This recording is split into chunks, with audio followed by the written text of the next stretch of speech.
Brilliance Audio.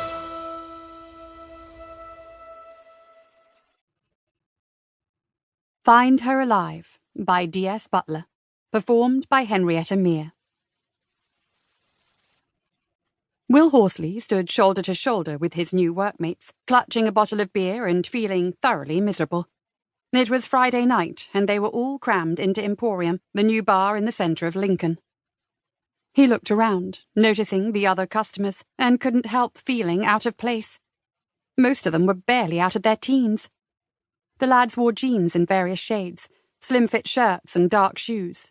Trainers weren't allowed. There was slightly more variation in the young women's outfits, though most of them involved plunging necklines and incredibly short skirts.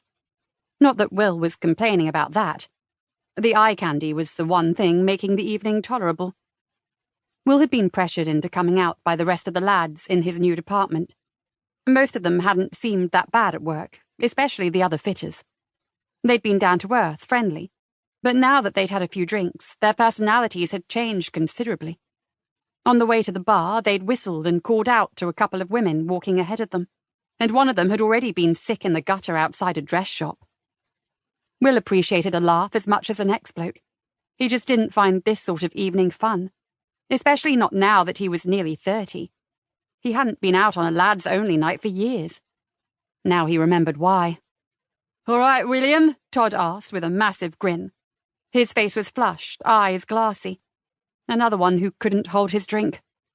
At first, Will hadn't known why Todd was insisting on calling him William.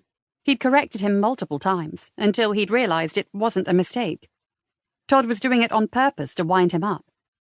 Though Will had known him for less than a week, he'd quickly worked out that Todd had a mean streak.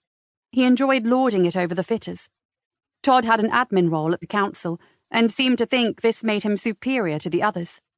Will guessed it was because Todd had a white-collar job, even though it was common knowledge that a fitter's base salary was more than Todd got paid. People like Todd were best ignored, but since Todd was currently staring at him, swaying slightly and pointing his beer bottle in Will's direction, ignoring him wasn't an option. "Yeah, grand," Will said, forcing a smile. "Told you this place was banging on a Friday night, didn't I?" Todd had to shout to be heard over the noise. "You did," Will agreed, wondering how much longer he'd have to stay until he could sneak off without causing offense. He looked around the room, keeping a smile fixed on his face and attempting to look like he was enjoying himself, and took in his surroundings. Will's discomfort wasn't helped by the imp illustrations that were plastered all over the walls. 2 of the beer taps were shaped like imps as well. The place had got its name, Emporium, rather than Emporium, due to the Lincoln imp. Apparently it was a big deal here. He stared at one of the pictures now as though it were the most fascinating thing he'd ever seen. The imp seemed to be looking directly at him, grimacing, showing its oddly shaped teeth and taking delight in Will's discomfort. It had one leg crossed over the other, in a position that looked extremely uncomfortable. In his peripheral vision, Will could sense Todd waving, trying to get his attention, but he studiously ignored the other man. Surely he'd get the message and just leave Will alone. The music was loud, and the chatter around the bar even louder. Will lifted the beer bottle to his lips and swallowed. After a moment or two, he dared to glance back and saw, to his relief, that Todd had turned his attention to one of the other fitters, prodding the chap firmly in the chest and shouting in his ear. Will really wanted to go home, sprawl on his new sofa and watch mindless TV.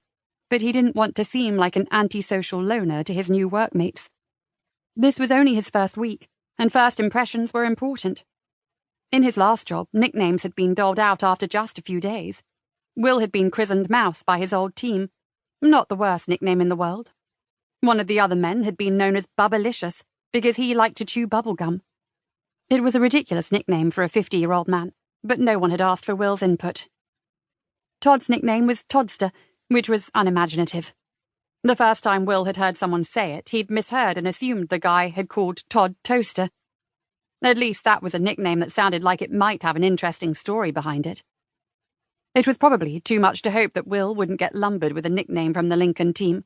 He just hoped it was something a little more interesting than Mouse.